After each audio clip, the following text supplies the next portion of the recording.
Little pit bike sesh just went down in El Cajon. Yeah, dog. Kevin's got his 50 over here and his 450. Bark, bark, bark. And the 110 was seasoned. We had a good ass time. Of course, we kept it on the legal streets. However, today I'm going to take stock 1.25 inch that I've got from Industrial Metal Supply, where I get all my materials, and I'm gonna turn that into a pit bike jump, because why not? Bow. Here is my square tube roller, 1.25 inch spread here, and this is what I used for Megalodon's ramps right there that you might have seen on the Alex Choi video that we did with Ceramic Pros out in Superstition in Placer City. Super fun, super gnarly. So basically, I'm gonna build a smaller version of those for my pit bike. I'm gonna get some tubing, I'm gonna chop up some lengths, and we're gonna turn that straight tube into a nice radius 110/50 pit bike jump that is mobile and we could take to Glamis. I might even build a couple different sizes. We'll see how far that 1.25 inch stock will get me.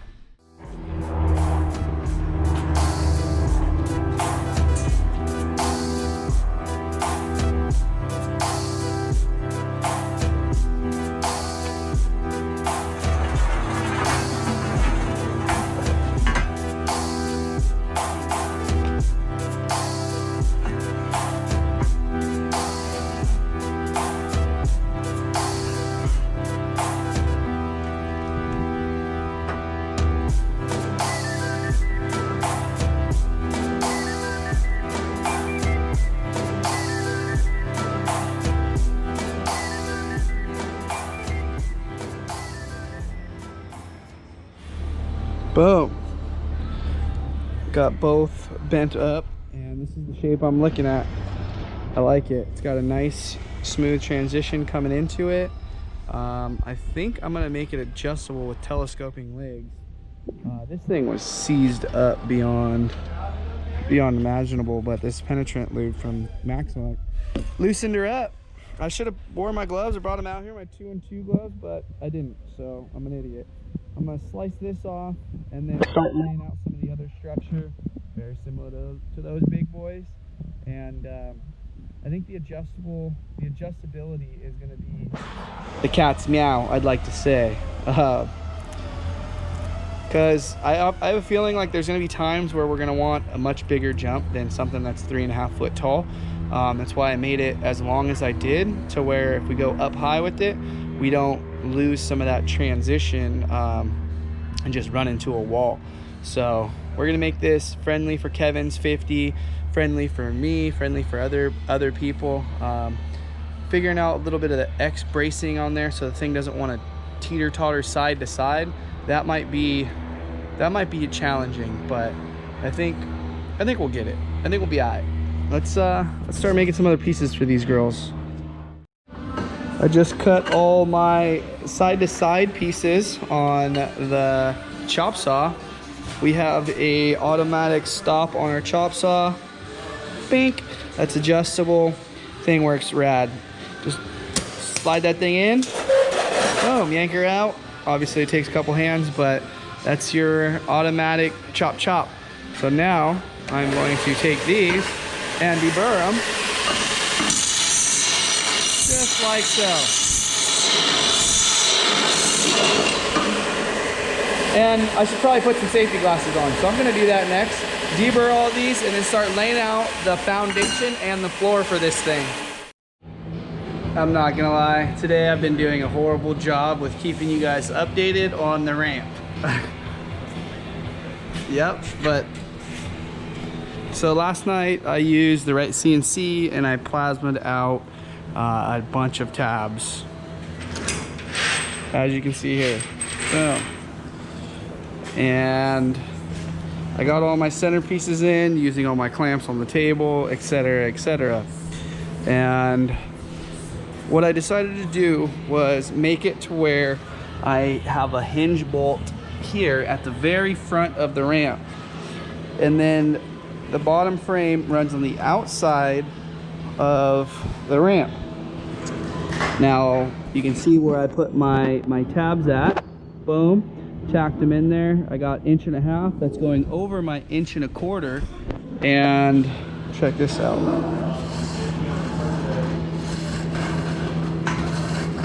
Oh yeah. What do you think? Baby, flip flops. Nothing can go bad on this setup. Nah, dude. What do you think? You gonna hit it at the 5-foot setting or what, dog? Man, hold on. Now we're ready. Yeah. Oh, this thing's gonna be sketchy but sick. And what are you gonna put in the center to keep it from flexing? I'm gonna do another telescoping leg. Another one? Yeah. And or have it to where maybe it comes back and then has different pickup points with like just maybe a solid tube that can be adjusted. Drill the holes last, so they're gonna be like specific to the different setting. Exactly. So I'll probably drill these holes where they sit now for this 3-foot setting, and then we're gonna go all the way up to 5 foot. Cool idea, dude. Sketchy, but I like it's gonna be really fucking sketchy, really sketchy. But you must have went to the school of East County engineers. oh, dude, East County's finest, baby. One of the first ramps me and my dad built, I'll tell you this, it was galvanized pipe. We pie cut it and folded it. In like several different spots, and we made a telescoping ramp, BMX ramp. So this kind of is a blast from the past for me, but it's gonna be fun. It's gonna be sweet. It's gonna be sketchy. Again today, I'm doing a horrible job with keeping you guys updated. However, here is the arch of the ramp that is done, and the base, as well as my telescoping legs seen here. I labeled everything left or right, just so everything stays the same. But making progress today, and I think we'll be jumping this thing a little later today. I'm gonna cut all the diamond, the mesh for the front, the top of it, and keep it rolling. But we're getting close to sending it on this thing. That's for damn sure. Definitely. Once again, as always, making a big old mess. Kevin's doing something a little more intricate today, though. Check this out. This is a Pro Light arm for KDV. Correct. So Nice. So in case they have a little mishap on the track, they got a spare set to slap on for the next round. They're always banging, dude. Fucking Pro Lights get down. That's for damn sure. I remember when I worked short course days, we were replacing parts always. All so the time. yeah, hopefully KDV Door-to-door racing, man. That's the way it is. That it is, door to door. You remember when I used to work for Hart and Huntington back in Corona, back dude? when I used to work for Fiberworks. Yeah. I'd come and visit you and bring you some glass to slap on those things. A lot of fiberglass. A lot of glass went into sure. those trucks for sure. So Kevin re-engineered this on the computer, made these jig fixtures off of the right CNC, and boom. Now he's gonna provide them with jigs and a new arm. Much more intricate than my little ramp, but sick. All right, I'm back to the ramp because we gotta send it on our pit bikes, dude. I don't want, yeah. Death, die ramp, that's for sure. That's for sure. There she is. I had some extruded metal that I welded on there. And now it's time to put the frame and the legs and everything back together and then jump it. Yeah. Yeah. What do you get the big bike in your truck for, dude? It's because I think, well, the reason why I got the big bike is because a number plate came off and I got a blown fork seal, so. Going big. I was blowing shit out, brother. Yeah, so those will get assessed, but time to put this thing together and then jump it. Yeah. Here she is. The super kicker, dude. For the 110, baby. Yeah.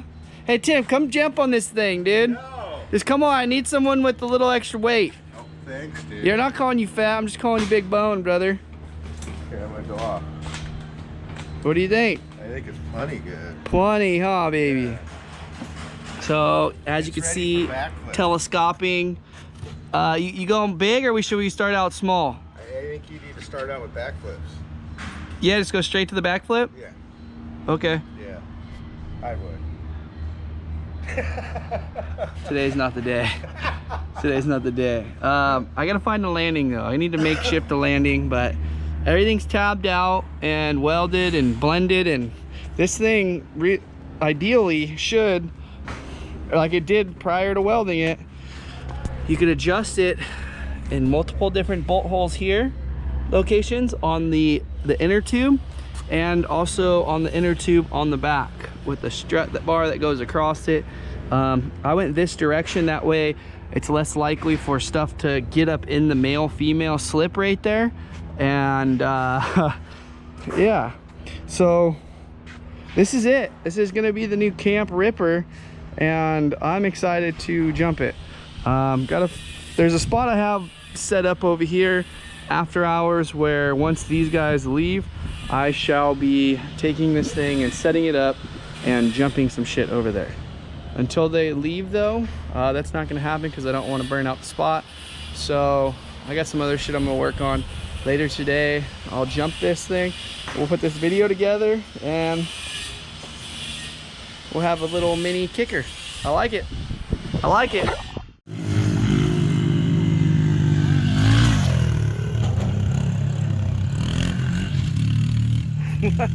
He's a nut. Hey, how you feel about this, Garrett? Dude, this shit's wild. It's totally cool, right?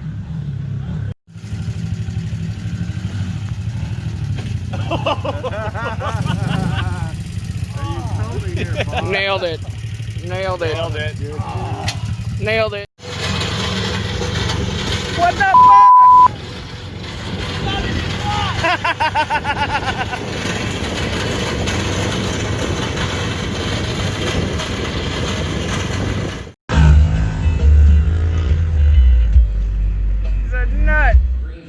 Well, the ramp works very well. However, my ankles do not work so well anymore.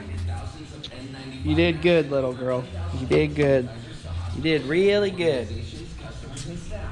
450, I took the forks and the tires off. Forks need to get new. Sup, dude? Sup? Oh, I need new seals and shit, and the forks are just blown out. Ramp worked great. As you guys saw, me hauling it around on the pallet dolly, we got in the heat of the moment. GoPro was dead, and we just got some shitty cell phone video of the first few hucks. Hope you guys enjoyed it. I'm sure we're gonna have a couple days where we go and we post that thing up at several different locations, throw it in the back of a truck with a bunch of pit bikes, and just have a gang and just go find a bunch of mini moto hits. And we got a ramp, just need to find sketchy landings. So again, we got new board shorts, new sun hats, and so much cool new stuff at Shreddy. The shop's always grinding. We're shipping out daily. Hope you guys enjoyed a little bit of this behind the scenes with the ramp building and rolling and adjustability. I didn't really show you guys how it adjusts, but you got the hint. It works, and it works good, and it's got mad pop, and we need to find some more sweet landings for this thing and some more adventures and some more stuff. So I'm signing out. Another long day. Sun's about to go down. Sun up, sun down, grind. Let's get it. Catch you on the next one. Later.